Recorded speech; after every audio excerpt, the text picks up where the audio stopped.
Well. We're back in the closet. Yep. Sort of. Oh, Some yelling going Brooke's yelling at the dogs. I get it, though. on. That's why we're usually in the closet, because right. this place is so freaking loud I know. that you have to go in a bunker in order to have any kind of silence. I just wasn't feeling it in there anymore, especially this time of year. It's so cold in there. I'm wrapped up in a blanket in our bedroom. Yeah, that's a problem. It's cold. I'm over it. You got issues. No, I'm cold. Yes. Something to do with issues. Other than the issue of being cold. True. Anyway, so I have a list. You know how we like our list? I like lists. Oh, here we go. We are 48 seconds in, and Jeff has already had his first yawn. I'm ready for a list. What is wrong with you? It's because I'm not getting enough oxygen to the brain, obviously. Let me take a few huffs. Start breathing. Anyway, I have a list. We love our list, and we love talking about relationships. And this is a list of 56 relationship topics to debate. Uh-oh. Okay? I haven't looked at these. I've skimmed and read a couple, and I thought, those are good. And then I thought a couple were feisty like, people. It was bad. But I'm just going to start with number one, okay? And we can debate this. We can talk about it. We can discuss it. Let's debate. Or agree. R is bad spending habits spoiling our families. Is our or R? It says bad spending habits spoiling our families. This is why the English language is so hard. A-R-E, R, O-U-R, R. R. I sound like a seal. R. R. Our. Read it. Our. Maybe I'm speaking wrong. Our. Bad spending habits spoiling our family. I don't know. I don't know. No. You don't think? How is it spoiling anybody? We don't have the money to spoil anybody. I don't know. Yeah, but I think that depending on who you talk to would either agree or disagree with you, because I think it's relative. Because we may feel like we don't have a lot, but we might. Because if we do have a lot. Just like tonight, we have a pantry full of food and a refrigerator full of food. We just went, here he goes, yawn number 2 at 2 minutes and 38 seconds. We just went grocery shopping on Sunday, which was yesterday. And, I mean, there's food in here for the kids to eat. I just picked Brooke up from work at Starbucks. And she said, can we go to Taco Bell and get a quesadilla? And I was just like, okay. You did? Yeah. I thought that's what we were budgeting. It's her first day at work. So I wanted her to have a treat. Everybody out there, if you on your first day of work, you get a quesadilla from Chick-fil-A. Absolutely. On your first day of work. From Taco Bell. You don't have to get a quesadilla from Taco Bell, but you deserve a treat. That's cool. I agree. I would have done the same thing. You would have. I know you would have. I say no to her way more than you do. This is true. So I think just stuff like that. Now, obviously, if she came in and said, I need to go buy, something, I don't know, a speaker for my room. We wouldn't just be like, okay, let's go. You know what I mean? Yeah, it's the little things like food. Right. But is it spoiling them? Should I have said, no, we have food at home. You don't need that. I don't know. I was kind of needing more of an answer than I don't know. I mean, it was the first day, so no. I don't think that we overly spoil our kids. I think I told her no the other day. She said that the other day. She was like, I really want some Taco Bell. I'm really hungry. She texted me about it, and she was upset. She was like, can we get some Taco Bell? And I was like, no, we got food here. And she responded with an oh, which to me was her way of saying why would you tell me no? Yeah. But in my mind, I said, good enough. I'm not going to respond. Well, she proceeded to text me at work and say, Dad will not go get me a quesadilla. And I was like, well, I'm sorry. And then she said to me, oh. Right. But then she's over it. She's not a whiny baby. No, I mean, she might pout a minute. She didn't come back at me, but I mean. So, I mean, I don't consider our kids spoiled. I consider them taken care of. They don't have above and beyond. We didn't buy Maddie a car. Like you said, spoiled is relative. It is. It says our bad spending habits, spoiling bad spending habits. I don't think we necessarily, the only bad spending habits, honestly, I think that we have is eating out too much. I agree. And maybe that part of it is spoiling our kids. But as far as having materialistic things. Our kids really have what they need. And if they have anything above and beyond that, they got it for Christmas or their birthday or something. We don't just go out and spend money on them like that. No, they just don't. We're not out at Target and they're like, I want this, this, and this. No, 9 out of 10 times if they go into Target with us, they don't come out with anything. Unless they have their own money or it's a holiday. Or it's tampons. Or it's... Well, okay, that's a necessity. That's not even my point, considered. Though. My point is they say, oh, yeah, I need hair stuff. I need... Sure. That's different. But they don't go... Sure, it's a necessity. Oh, I want a new... if Nate goes, oh, man, look, I want this... headset. I want this like yesterday. Oh, I want this cup. You're like, put it back, man. Yeah. Put it back. I'm not buying you a cup. Well, he ended up getting it, but he broke out his own money. I said, no, not unless you have your money. And he said, I have my own money. I said, you do not. And he pulled out $15 or something out of his pocket. Yeah. And I get an employee discount and came to $7.77, and so he bought his own. That's what I'm talking about. Too much information. I think we do a relatively good job of not spoiling our kids. Pretty good, yeah. I really honestly do. Yeah. I think that they'll go into relationships. It's created by not having the money to... I think we would spoil them more if we had free-flowing funds. I think it would be a lot easier to not say no. Probably. I feel like me growing up, I feel like we grew up very differently. Well, not very differently, but in this regard differently. I feel like there was a part of me that was spoiled, but I wasn't a spoiled brat. Right. There is a big difference.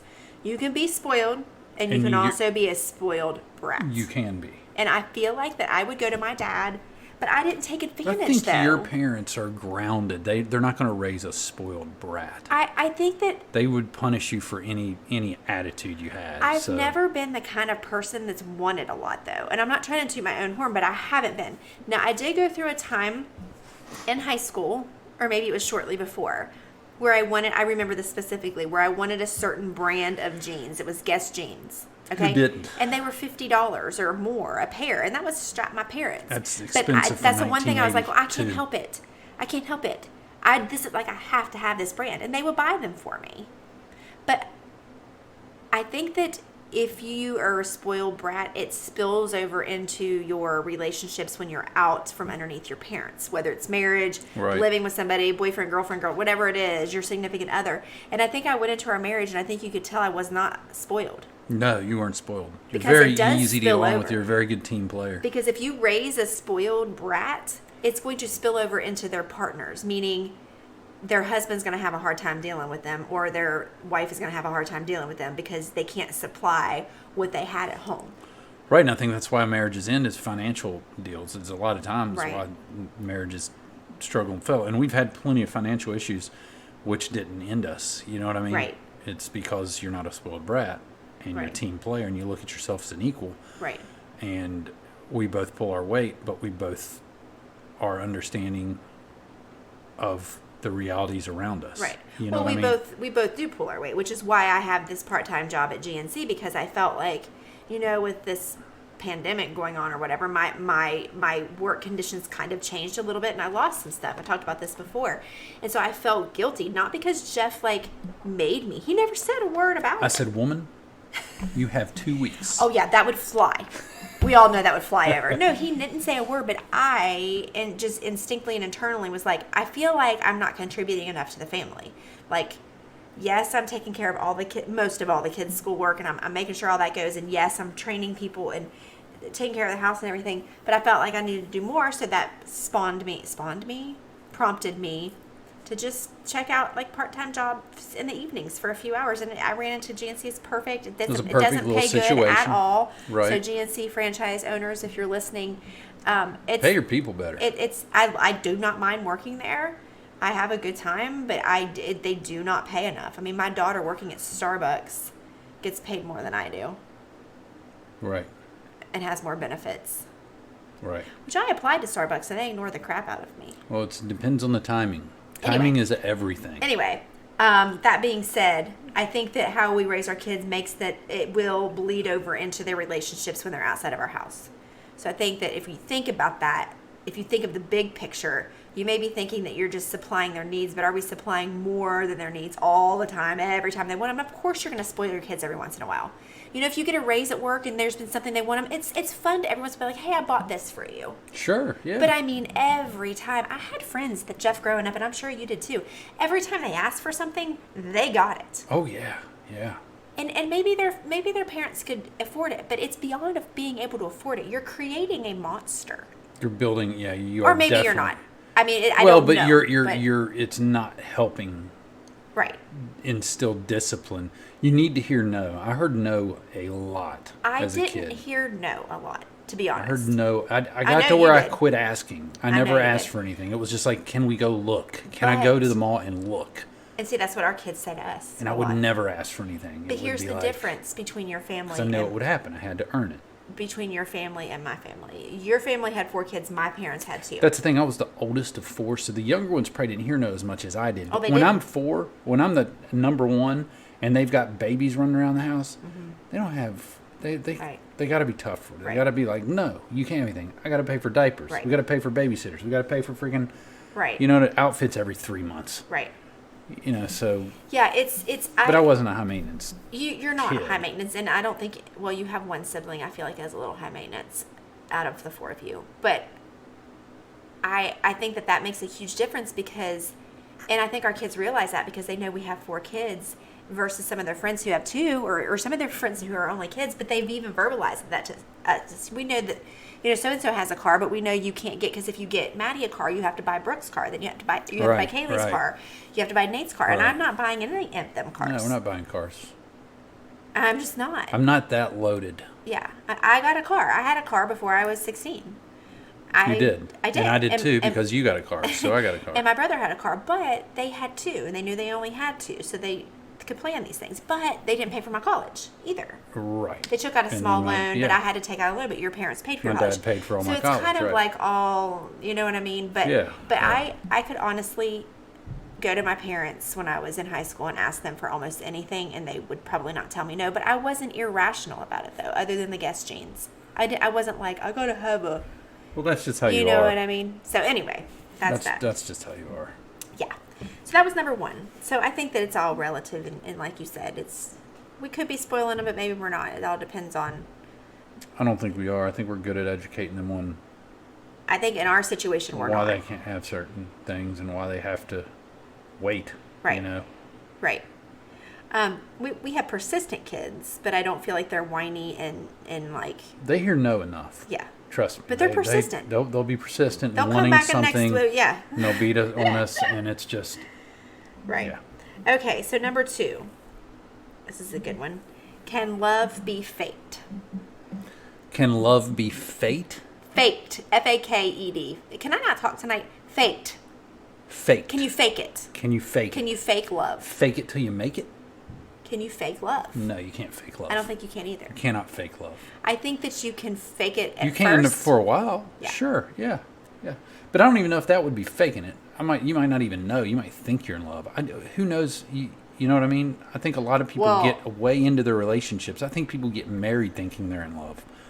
Yeah, but I think people start out in relationships faking it. For instance, yes. If you're marrying for money, if you know this person you're not attracted to, but you know they have a lot of money and they're really into you, can you fake love enough to last? True.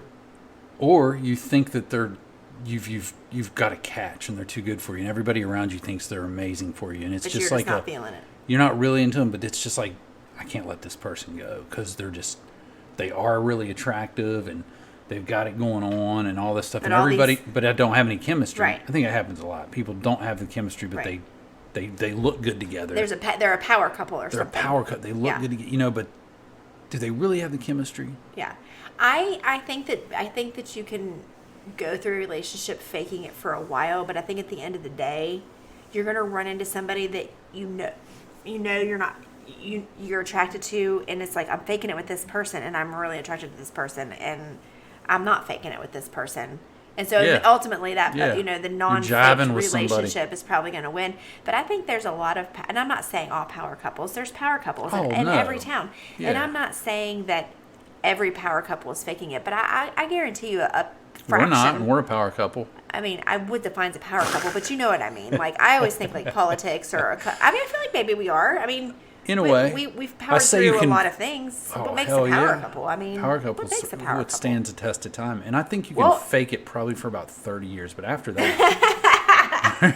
So you're saying you've been faking it for 30 years? 29. If what makes a power couple is withstanding time, we're doing a pretty good job. Pretty powerful. Because we've been through a lot of stuff that a lot of people don't know about, and we've been through a lot of things that could be deal breakers, and we've made it through.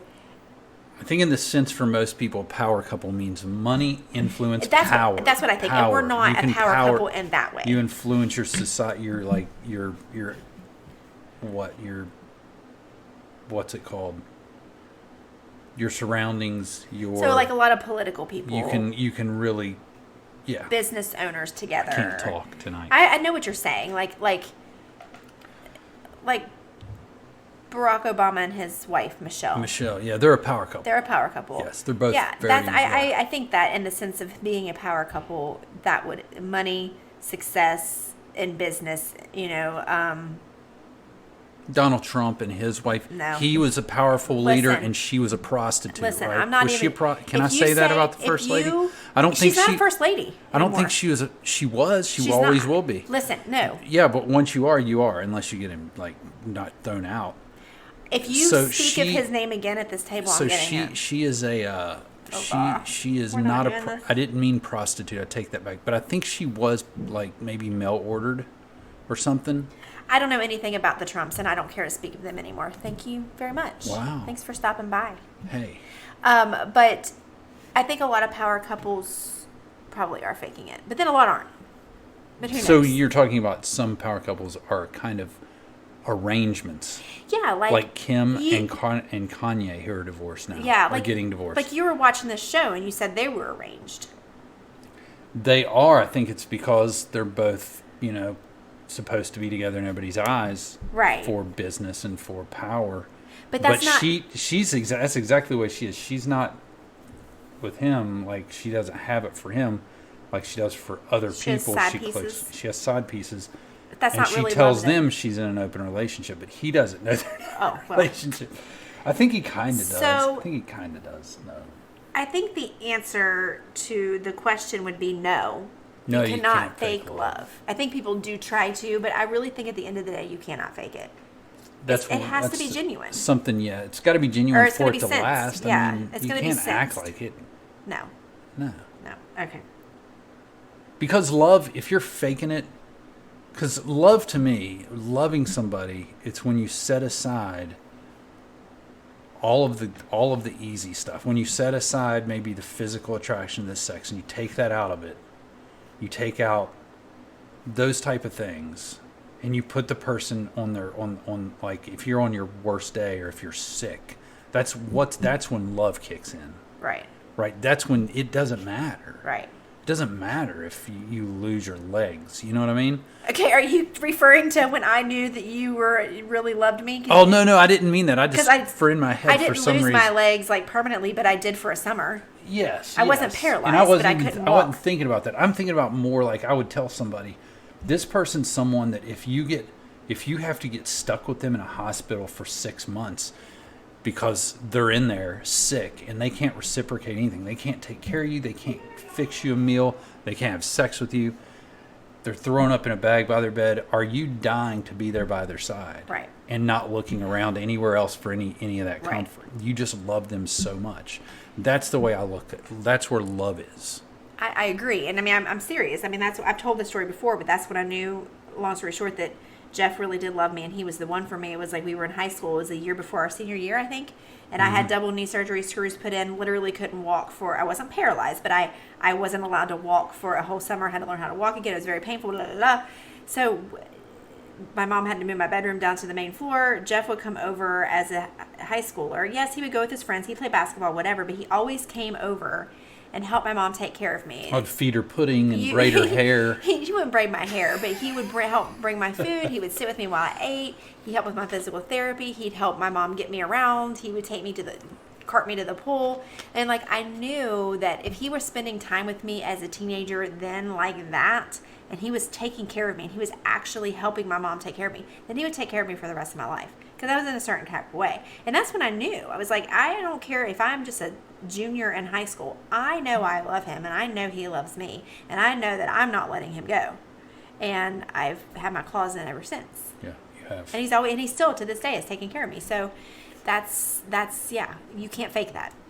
You cannot fake that, because it's going to be easy to justify not. It's going to be easy to justify being selfish. Right. In those situations. Yeah, it's easy to say it's not fair. Yeah. I'll go see you. I saw her for 10 minutes yesterday. Right. Like, I checked in. Right. I called. Like, you know what I mean? Rather than I can't not be there. Right. You know? Anyway. I totally agree. I'm going to skip a couple because I don't like them. And I'm the runner of this list. They're stupid. I don't even know what one of them I don't like stupid. This one's interesting. Describe your biggest regret. I can't talk about my biggest regret right here, my biggest one. Yeah. But this is going to sound stupid.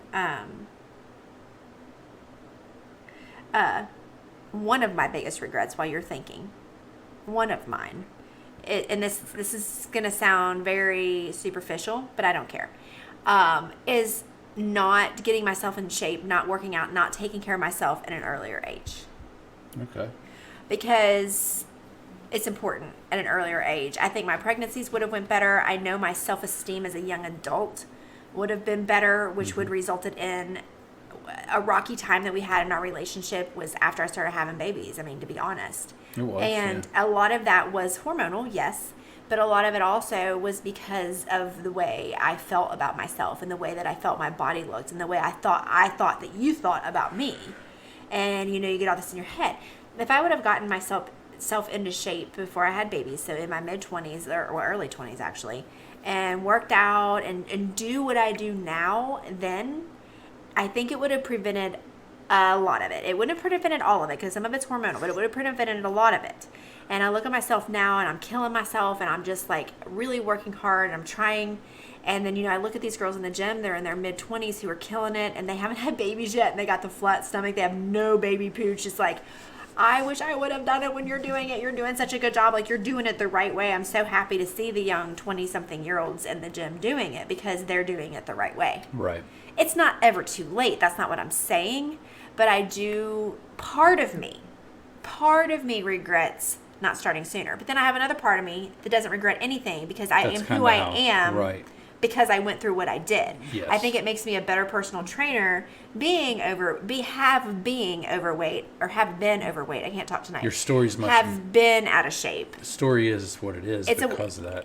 Yeah. And what's the percentage of people that are working like you do now back then? Yeah, I think it wasn't hit that thing. boom. Yeah, it like has hit when a you boom. got into it, you hit it at a right spot where it was like, okay, women lift now. Before that, remember when we were younger, like when Maddie, like it was just women went and they did the treadmill. Oh yeah, women didn't. There might be one woman out of 100 There probably was lift. some, but it wasn't as prominent as it is now.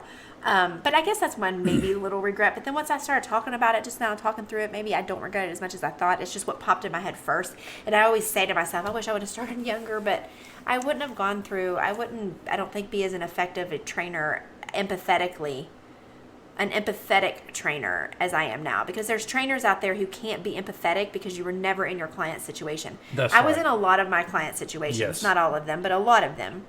Yeah. And I can actually empathize with you on what's going on with your body and in your mind. That's the problem, though, for me looking back and saying, because I was going to do the same thing. I was going to say I regret this, but then I'll look back and I say, what if I wouldn't have done what I did? And what if I would have, like, I could say I regret selling my insurance agency at, how old was I, 28, how much it would be worth today. You know what I mean? You look back and you go, but that changes the trajectory of everything. And how would that change all my relationships in a different way if I would have kept it the way it was? That's true. Would things have gone the same way? Could things between you and me have been different? Just like with yours, if you would have gotten crazy shape and you just don't know what can happen. You can't go back and look and say this might have happened, but you can say you only know the path you've taken, and if you'd have taken a different path, you would have run into a whole bunch of different issues that you'd have had to overcome, because that's just life. So yeah, I may be sitting here with an agency.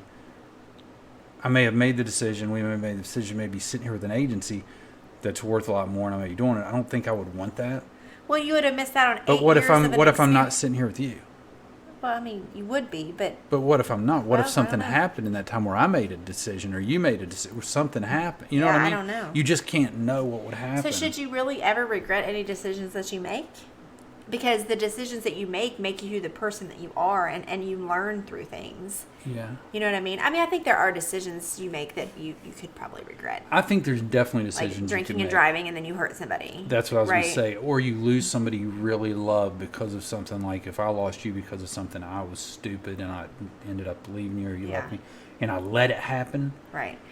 And I think I could look back and regret, my God, we were so good together. We Right. had it all. And I was stupid and thought this, and now all of that's gone, Right. and all of what you know what I mean? Right. Or maybe you're feuding with somebody and you're being stubborn and you're not talking to them and you've pushed them out of your life, and then all of a sudden they're gone, and you could regret maybe not coming to an end, coming to Making it right. making it right. Or at least attempting. Yeah, to make maybe it you're right. not going to be friends anymore. Maybe you still are not going to really speak, but you have a closure. I fear that with, I have a good relationship with my parents, but I just think of I can think of people who have these really bitter, not speaking to a parent because of whatever. And I can't imagine if something tragically happened to that parent or that person or the child or whatever, and you never made it right. And that would be a regret for me. I think those are true regrets. I think maybe you can't make regrets on decisions about jobs or about moving or about, something like that. But I think you can on relationship, I think that's a issues. true regret. Yeah. Because even if you have a brother or a sister or a parent or somebody, just because they're family doesn't mean you mesh. It doesn't mean you get along. It Right. might mean the opposite. And it doesn't mean you have to, but to at least recognize that and respect each other enough to say, hey, Right. I might not talk to you, Right. but I just want you to know everything's good between us. Right. So do you have, I kind of answered the question, do you have a biggest regret you can talk about? Because sometimes, it gets kind of, you don't really want to talk about it in front of everybody. Because I know there's some things that goes on in life. And, but do you have a big regret? And it's okay if you don't. It doesn't make you sound any type of way. No, I think we Covered it? I mean, I think we all have regrets in a way, but then, like you said, you think about them, you're like, do I really regret it? Right. I think any regrets I have are regrets that I have to take responsibility for. Like, not that I made a decision, but that I didn't make decisions. Or Yeah. didn't make decisions fast enough that hurt me or Right. hurt us.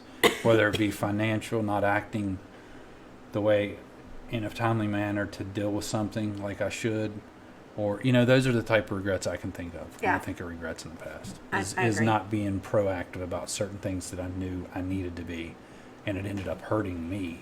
Yeah. And I could have prevented it if I just would have been proactive. Yeah. If that makes sense. That makes sense. All right, let's do one more. And this is kind of a fun one just to end on. We only got through 11, and again, I didn't go through all of them because some of them are stupid and there's typos in some of them. We can do more, can't we? Is this enough for another podcast? Oh or gosh, is it- yes, we're only on 11 of 56. Oh, cool. Again, I told you I skipped some because they're dumb. Make sure you save it. How do I do that? I'll show you when we're done. I got you when we're done. Okay. Find similarities and differences between the two. Like our similarities and our differences. We have, I always feel like we balance each other out. We're similar in a lot of ways, and we are also so different in a lot of ways. Don't you feel like that? Yes. Yeah. And it's just enough to balance each other out. Like, I'm a planner. Like, I think, like, I have everything planned out. But, Right. like, when we go on trips, like, you pretty much don't have to worry about, like, forgetting. Like, I have everything, like, everything on a list. Like, da-da-da-da-da. And Jeff, like, he packs. We pack. Okay, so if we're packing for an overnight trip, I'm pretty much, like, not this last trip I wasn't. but I'm pretty much already packed, organized like the day before. Yeah, and the suitcase is in there with my spot. Yeah, and it's been empty for a whole day. I'm the night before the morning of. Right. Yeah. Like just things like that. Like he's a little bit now here of late. I've become more of a procrastinator, but still not to the extent I don't feel like you are. And that's not an insult. I'm just saying it's a trait. I agree 100%. But then we're a lot of like when we go out, we're a lot of like. And I think that's what makes We've got a lot of similar interests. We really do. We like to do the same things. We like to watch the same things. We like to... Not all the time. No, we don't like to watch the same things all the time. But that's okay because we figure it out. And like he watches it when I'm asleep or when I'm doing something else. Or he'll watch it on his iPad and I'll do something else. And what makes it great is that that's okay. He doesn't like... If he made me like, well, I'm watching this. Like... Oh, no. That's what I love is that, like, earlier we can sit in the same room and you can be doing what you're doing and I can be doing what I'm doing. It's not... Because I know a lot of couples who are like, what are you doing? I'm watching the show. Well, I'm not interested in the show. Well... Yeah. You know, or here's a big one that a lot of people do. This is not necessarily answering this question, but it kind of is. Okay, I'm going to bed. All right, good night. I'm going to bed. I'm going to bed. Like expecting the other person to go to bed. Oh, you want me to hit it? I see what you're saying. Well, no, I'm just saying, but you know what I mean? Yes. I think that's insane. I think my parents do that a lot. They just, like, my dad will be like, I'm going to bed. And I don't know that they still do. But growing up, my mom had to follow. And I'm like, nah. And I think that's what made me who I am. I'm like, I saw it. Because a lot of times growing up, you see your parents do things and that's usually fall into place. I was not a dumb kid. I saw that and I was like, I don't ever want to... I love my dad to death, obviously, but I don't want my marriage to be like that. I'm not going to go to bed when you go to bed. So, no, I do. I mean, but there's the thing. We naturally do it because it's like we're on the same time. But if like it was 9:30, if you had a job that required you to get up at 4 a.m. and you had to go to bed at 9:30, I'm not going to bed at 9:30. Heck no. So. But there's been many times where I'm more of a night owl, especially like if I'm just like rested or stressed or whatever, and I just can't sleep. That you go to sleep and I sit up and I'll watch TV. Yeah, I mean, I don't expect like. And a lot of times I'll still come to bed, right? But I'll sit up in bed and watch something. And there's many nights that I'm awake and you pass out asleep on the couch and I get up to go to bed and I'm like, do you want to go to bed? And you're just like, well, not get up, Right. So I just leave you there. Yeah. But we do have a lot of similarities, which I think makes us work, but a lot of differences too. You know what I mean? Like we just talked about differences on the last podcast of where you sometimes keep things in and don't talk about them and just kind of try to keep them. And I am not like that. That's true. We are different like that. That's so true. I think we have more similarities than we do differences. So I'm trying to think of differences that we have. I think the similarities, though, when it comes to us and serious issues, like if I have a problem with you, I have to talk about them. Yeah, because I've been with you so long, I can read you and I know what's driving. No, I have to anyway. If I have a problem if we're having a fight, I cannot just leave it alone and stuff it down. My problem is if I have something I'm dealing with and is bothering me, it doesn't have to be with you. It has nothing to do. It doesn't have to do with you at all. Right. That stuff I don't like to share. I like to keep to myself because I hate to bother people. You know what I'm saying? Does that make sense at all? It does, but... It's not right to do that because it's not good. Yeah. It's just not good for your... I recognize that it's not good to keep things in. No. I don't know. We don't really have that many differences, to be honest. And some music... We like most of the same music, but like he likes Pearl Jam, I hate Pearl Jam. He likes basketball, I hate basketball. Yeah. I'm trying to think of what else. Of course, there's food differences, just stupid stuff like that. But as far as relationship, like no major things I don't go. I don't really think there are. We don't get annoyed by each other. I think that's huge. I think a lot of couples get annoyed by each other. Like brother, sister annoyed. You know what I mean? Of course we do sometimes. Yeah, but there's not like everyday regular basis where you're annoyed. Like if I'm annoyed with you just because I'm annoyed, I'm just in an annoyed mood in general and everybody is annoying me. Right, that's me. Normally. Yeah, right. Normally. Yeah. That's true. But neither of us want to really irritate each other either. So if we see... Sometimes I think you want to irritate me when you point the shower head to the back of the shower. I've already told you why I have to do that. I still think I'm too tall. I can't have it point. When I get in and it's pointed down, I'm like, I can't. I'm washing my freaking legs. It's just hitting my knees. Like, I can't. What are we doing here? You're not that tall. I have to pull it up so it hits my head. Maybe our shower head is short. You're 6 foot. Well, it's taller than you. I'm just telling you. If I don't have it where it's at, it won't hit my head. Oh, really? Yeah, really. And you squeeze the toothpaste tube in the middle. Do I? Yeah, we already talked about that on here. But anyway. But yeah, that's it, really. I mean, there's no real big differences. That was really anticlimactic. I thought we would come up with this, like, huge difference. Like, wow, we are different. We're so different. Jeff's funny. I'm not. No, you're funny. Jeff's artistic. I'm not. Jeff yawns a lot. I don't. You don't? No. That's really about it. Can you think of any more before we go?